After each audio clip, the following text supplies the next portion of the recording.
Fala galera, beleza? Sejam todos bem-vindos ao Fast Trades, o dia 10 de junho de 2021, quinta-feira. Sejam todos muito bem-vindos. Queria avisar que ontem, publicamos aí o nosso curso de Position Sizing, a aula, de Position Sizing, em que eu explico um pouco como é que você faz para usar a opção para reduzir seu risco, Como é que você faz para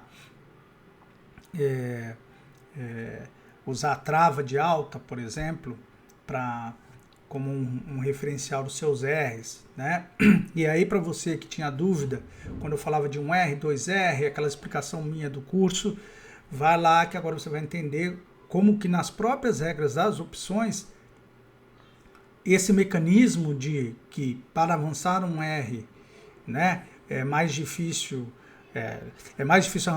avançar 2R do que um R, tudo isso vai ficar muito claro quando você vê a opção e você perceber a diferença dos preços das opções em razão do avanço do preço e assim por diante. Então espero que vocês gostem, vamos lá.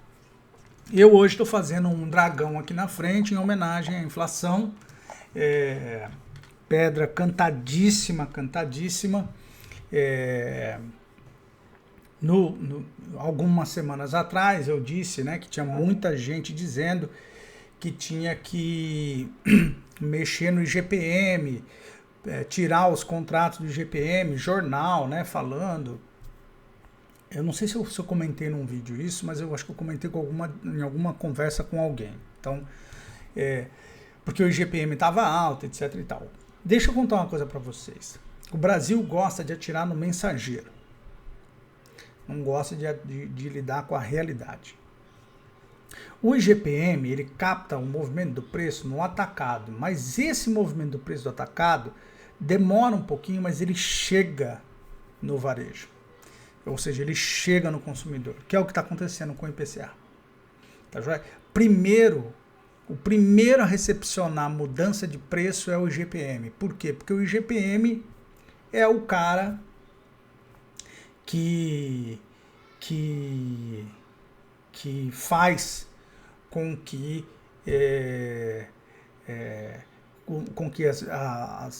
as mudanças de preço na fábrica, na indústria, nas importações, chegue para ele. Então, por isso que o IGPM capta primeiro, porque ele pega lá no atacado. E depois isso vai sendo distribuído no restante da cadeia. Vai chegar no consumidor em algum momento, Um exemplo de como isso chega no consumidor. Contratos de concessionária são corrigidos pelo IGPM. Tem alguns que não são mais, mas a maioria é. Então o que acontece? Repassa, chega no consumidor. Aluguel, bate no consumidor. Bate também nas empresas. As empresas vão repassar isso para os custos. Vai chegar no consumidor. Então, não é um indexador, é entender que cada indexador tem uma característica. O IGPM capta primeiro e o IPCA vem captando depois, que é o que eu quero mostrar para vocês. Antes, deixa eu só mostrar o disclaimer. Então, todo o conteúdo aqui apresentado tem caráter meramente educacional. Acho que é a primeira vez que eu estou fazendo isso aqui. Não recomendo a operação de compra e venda de ativos. Minha leitura do mercado é ajustada ao meu método de operação e deve ser avaliada de acordo com o seu perfil de risco. Primeira vez mesmo que eu vou fazer isso. Geralmente eu deixo só rodando, Mas hoje, como eu resolvi fazer um pouco diferente o vídeo, estou falando. Operar no mercado financeiro implica na assunção ou reconhecimento de riscos significativos de perde dinheiro. Utilize esse canal, esse aqui, como mais uma das centenas de fontes disponíveis no Brasil e no mundo para te ajudar a decidir qual é o melhor método operacional para você. Gerenciamento de risco é o ponto mais importante da sua caminhada no trade, o resto é conversa de vendedor de fumaça ou de curso, beleza? Então é isso, ou de torcedor. Então é isso. Vamos, antes de eu já pular para o gráfico, deixa eu mostrar para vocês uma coisa, peraí. Eu tenho aqui o resultado do IPCA. Então eu não sabia do resultado do IPCA, gravei o vídeo de ontem antecipado. Então olha aqui, olha para vocês terem uma ideia. Então o IPCA subiu 0,83 em maio. 0,83 em maio. Então, nos últimos 12 meses, ele já está batendo 8,06. Nos últimos 12 meses ele já está batendo 8,06, né? Acima dos 6,76 registrados dos 12 meses anteriores. Em maio do ano passado ele tinha sido negativo, deflação por causa da pandemia, normal. A variação de preço é a maior desde 1996, tá bom? E o que tá pegando? Tá pegando habitação, tá pegando gás, né? Gás encanado, tá pegando transporte, né? Gasolina, gás veicular, que é do pessoal de táxi, etc e tal, etanol, óleo diesel, tudo isso que a gente está vendo aqui, ó, tudo isso, a alimentação continua dando problema, embora você já tenha tido aí uma queda de alguns itens, né? Arroz diminuiu, o preço de algumas coisas já estão caindo, etc e tal. Mas o que a gente tem que perceber, gente, é redução de capacidade de renda. Quer dizer, capacidade de renda não, é redução de renda disponível, tá bom? As pessoas estão tendo menos dinheiro para despesas discricionárias, certo? Porque se o transporte está caro, se a comida está cara, se a habitação está caro e se você tem também aumento de custos de produtos farmacêuticos, pessoas tomam remédio, estão doentes, etc e tal, plano de saúde, tudo isso reduz a renda disponível, tá joia? Reduz a renda disponível, o número é muito alto, tá joia? É preocupante, né? É preocupante. Tem gente, como sempre, dizendo que isso quer dizer que é efeito da retomada, etc e tal, mas o problema no Brasil não é igual aos Estados Unidos. Olha lá, ó, inflação chega a zero, maior alta para o mês em 25 anos. Em 25 anos. É coisa, hein? 25 anos. Então, claro, você tem que considerar que tem pandemia, você tem que considerar tudo isso. Agora, o que a gente tem que perceber, nós, né, que eu falei sobre isso num vídeo anterior meu, o Brasil tem inércia inflacionária. A gente tem problemas de produção de bens e serviços históricos. E a gente tem um drive inflacionário. Vou dar um exemplo, vou mostrar aqui um documento do governo da Austrália para vocês. Vou mostrar. Se você perguntar para o governo brasileiro o que ele acha que vai acontecer com o preço médio do minério de ferro, ele vai te falar que ele vai se manter estável, que é o que a cobertura da imprensa tem feito no Brasil, tem dito que o minério de ferro vai se manter estável, que subiu, mas que ainda tem mercado. Vocês acompanham tudo, vocês sabem. Agora eu vou pegar para vocês um documento oficial do governo da Austrália, que é o país, depois do Brasil, que tem as maiores companhias de... Na verdade, as companhias da Austrália são maiores do que a Vale. Eles têm maior proximidade geográfica com a China, embora a relação deles com a China seja difícil, e eles dependem fortemente, o governo australiano depende fortemente, assim como a gente, fortemente do minério de ferro. Eu tinha dito para vocês lá o ano passado que esse ciclo da alta não se comportaria, que isso não tem sentido macroeconômico nenhum, que essa festa ia acabar. No começo do ano eu avisei, olha, as últimas altas, tem que aproveitar, as pernas estão ficando menores, os papéis estão corrigindo, o minério tem que corrigir, então não precisa acreditar em mim, acredita no governo australiano. Então isso aqui são as premissas do orçamento australiano para o ano que vem. Vou dar um zoom aqui, tá bom? Ó, esse aqui, ele está dizendo o seguinte, a projeção, né, de tudo que ele está considerando aqui para crescimento do PIB, projeção de receita do governo, etc. E tal, tudo que ele está fazendo aqui está considerando que o iron ore, que é o minério de ferro, preço spot, né, preço para compra à vista, $55 a tonelada. $55 a tonelada no final de março do ano que vem. O governo da Austrália pode errar? Lógico que pode. Mas você concorda que ele depende desse dinheiro para pagar a conta? Né? E que ele não... né? Nos países anglo-saxões, esse negócio de erro de projeção dá zica. Dá zica mesmo, dá pau.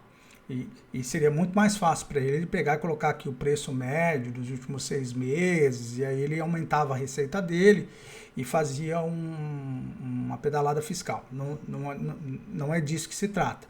Veja aqui, ó, $55 a tonelada. Aí você fala assim, o que isso tem a ver com o Brasil? Tudo a ver com o Brasil. Qual é o nosso item de maior... Qual é o item de maior importância na nossa exportação? Iron ore, minério de ferro. Depois vem a agricultura, que também está sofrendo, começando a ter as primeiras correções de preço e assim por diante. Então, cuidado, tá bom? Evidentemente, ninguém precisa acreditar em mim. Se tiver que acreditar em alguém, acredita aqui no governo australiano, que está fazendo as contas de quanto ele vai gastar, considerando essa realidade aqui, tá bom? Beleza? Então é isso.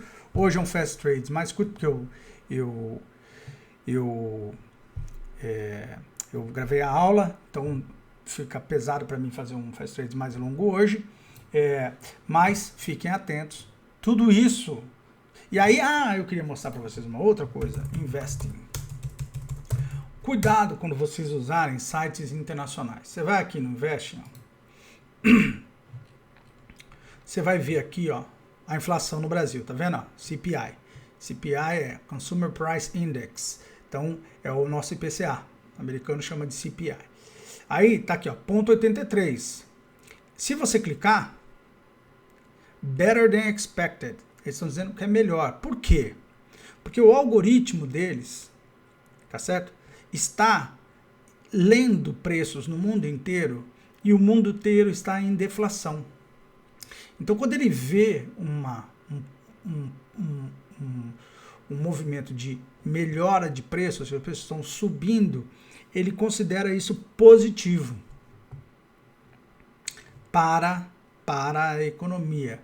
Mas não é positivo, porque o Brasil não é um país com as características dos países europeus e americanos. A gente tem um problema, a gente tem uma economia diferente da deles.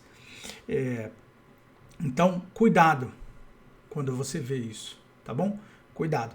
E aí, as projeções, olha só, as projeções eram negativas, eram menores. Aí eu te pergunto, como é que o mercado projetava IPCA baixo, mas estava comprando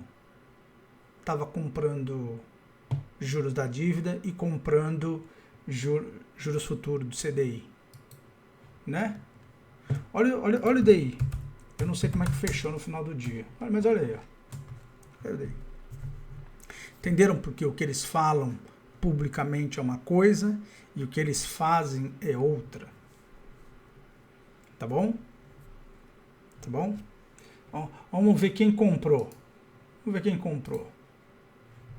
Quem foi o comprador de juros? Aí, ó. A XP, que o Infomoney publicou hoje, que o cara lá de Harvard, lá esqueci o nome dele, o que escreveu, dessa vez é diferente, vê o Brasil sólido, não sei o que, ó, ela sozinha comprou 13% de todo o estoque do dia. Sozinha. Né? UBS, né? Então, assim, cuidado, viu, galera?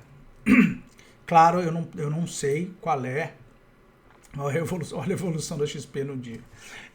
Evidentemente, eu não sei qual é a estratégia da XP, não posso falar se ela está comprada no índice, quer dizer, nos juros, eu não posso falar de nada disso. Só estou dizendo para vocês que os analistas que informam esses forecasts todos, essas projeções todas, trabalham nas empresas que estão comprando isso aqui, então tem alguma coisa errada. Olha o gap de alta aqui, ó.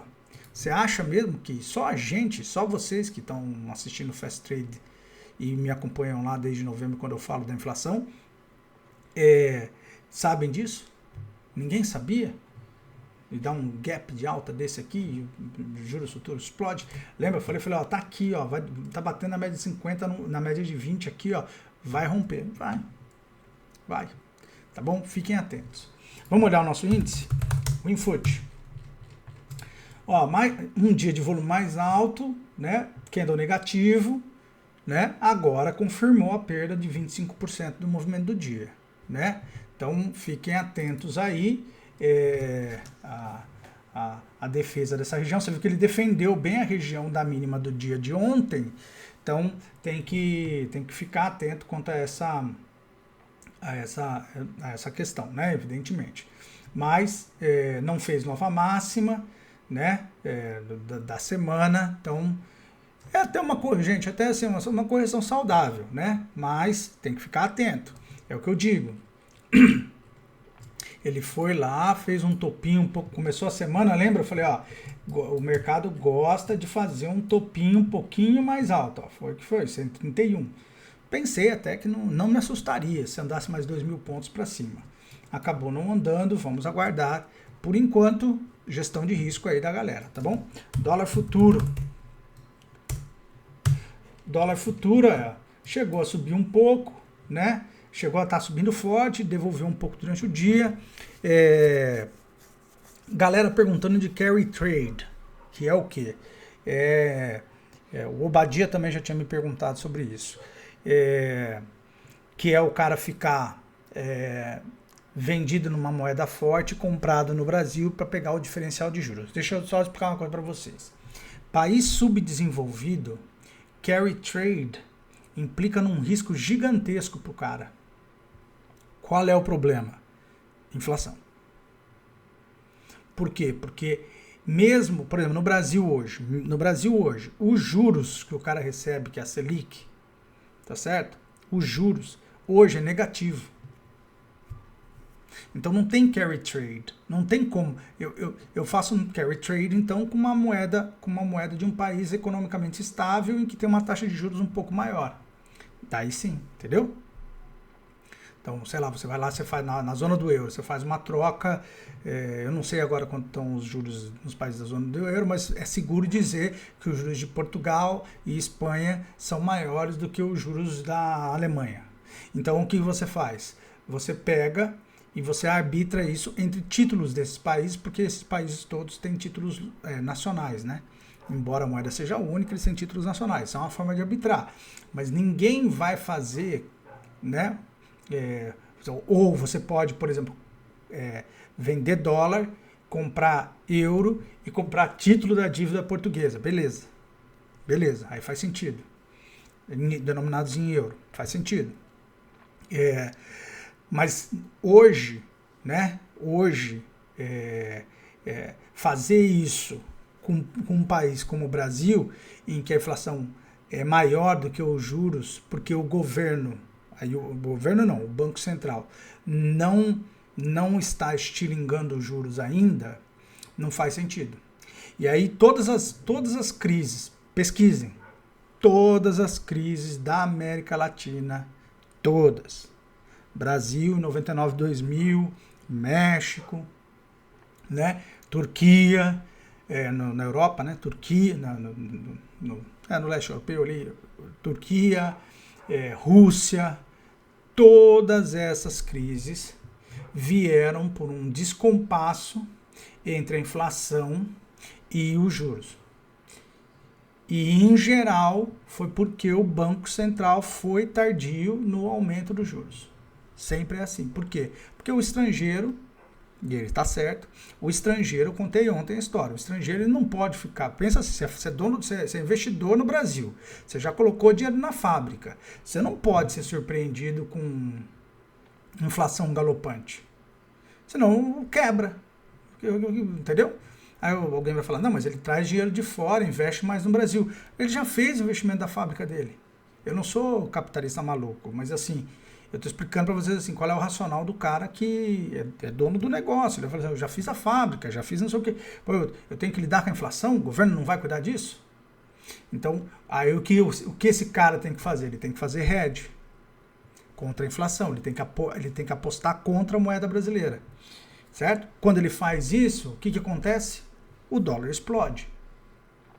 Quando o dólar explode, né, o Banco Central precisa daí correndo aumentar os juros para corrigir essas coisas. Então, eu não vejo ainda carry trade porque o juros está negativo. Só vai ter carry trade quando o juros ficar competitivo com o risco, em comparação com o risco inflacionário brasileiro. Beleza? Então é isso. WDO FUT é isso. O DI já falamos. Vamos dar uma olhada na gringa? Deixa eu pegar aqui o TradingView. Aguentem aí. TradingView aberto aqui. Vamos dar uma olhada no 10-year yield. Rapidinho. Tá. Rapidinho. Pronto. Ó, 10-year yield perdendo. Ó. Bateu forte, né? TLT subindo. Nos Estados Unidos, os juros não vai subir. Então, deflação nos Estados Unidos. Então, vamos.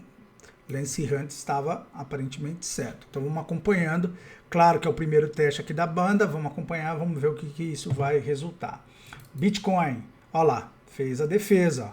Fez a defesa. Quem comprou no rompimento aqui dessa máxima já ganhou um dinheirinho hoje, hein? Parabéns. Ó, marcou a máxima, rompeu, show. Agora é ver essa defesa na média de 20. Se vai bater para baixo ou se vai buscar de 50. Daí tem um bom trade. Beleza? Ethereum também. Ainda não rompeu.